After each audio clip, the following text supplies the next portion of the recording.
Welcome back everyone, my name's Chris and this is Weekly Tech Vibe. On today's episode, I'll share with you my impressions of last week's International Hi-Fi Show held in Melbourne.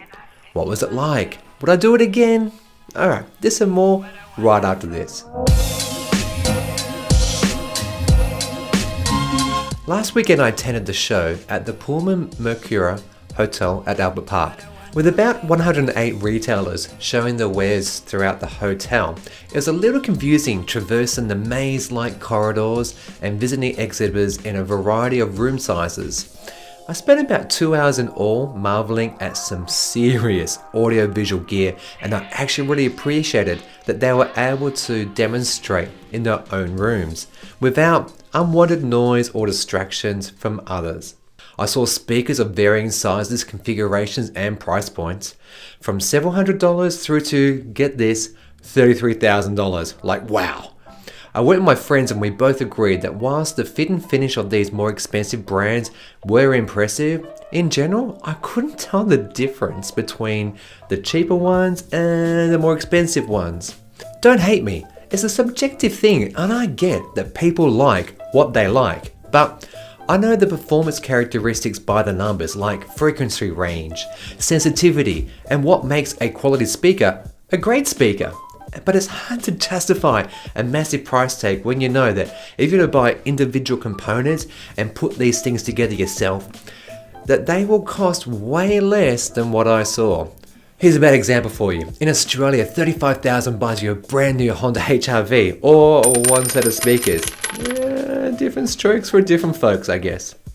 The show featured a few dedicated areas to vinyl records, promoted as the Australian Record Fair, and there were heaps of turntables and thousands of vinyl records on display. Plus you could purchase them. It's amazing to see the resurgence in this space, and it took me back to my childhood where my parents had a record player like a Technics something or other. This show also had a few bespoke manufacturers showing off the digital to analog converters. Being a hi-fi show, there was a healthy mix of really expensive models there with equally impressive headphones. But I also found some cheaper entry-level models for just a few $100s. The tech looked impressive and the sound even more astonishing, rendering it in a warm and detailed manner. I wish I was the sort of person who would actually dedicate the time to listen to music through such a high-end device, but I think I have attention deficit. Bird, yeah. Finishing off, the real standout for this show to me was all the home theatre setups by Selby Acoustics and Carlton Audio Visual, with different configurations on show throughout the event. They had budget-friendly $5,000 packages with Dolby Atmos amps, speakers, projector and screen, showing how good home theatre can be. Seen here, a $10,000 setup did a stellar job showing a 4K projection using a DLP projector. For those who've seen my other videos will know that I'm not a fan of digital light processing methods of projection, as I see those rainbow artifacts.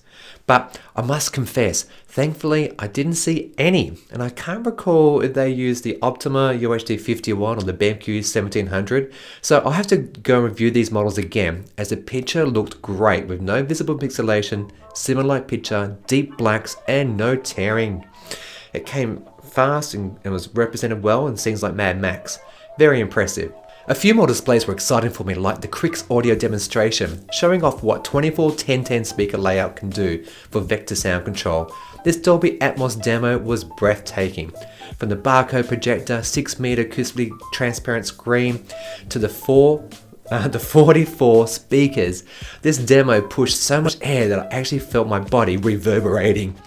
A truly visceral experience. And if you want to see more, please click up here and take a look at or maybe take a look below in the description where I've got that and a few other videos that you might find interesting. And hey, whilst you're there, consider subscribing.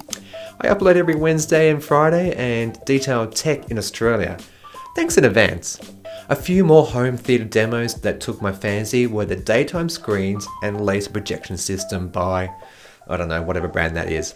The screen, with its minimal bezels and ability to be mounted on a wall, gave it the appearance of being an OLED TV, only not 55 or 65 inches in size, no, a mere 110 inches. So seen here, the screen has some micro Venetian blind technology, whereby it only accepts light coming from underneath. Anything from like the sides or top or even front gets rejected.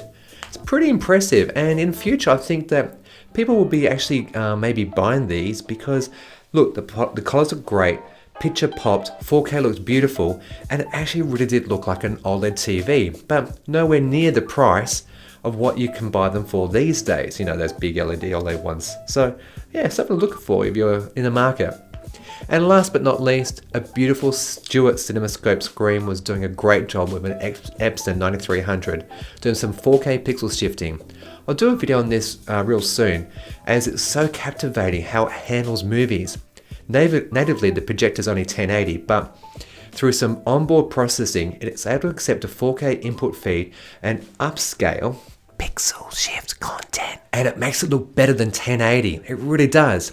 I was in awe of how good the picture looked, from the smooth appearance of skin textures, color reproduction, blacks looking well black, and cinema-like delivery of content. It's seriously a great projector at a fraction of the price of a true 4K LCD projector. And yes, the Stuart screen reminded me of how regretful I am about not having purchased a CinemaScope screen for my home theater. I mean, come on, Chris. Fit for purpose.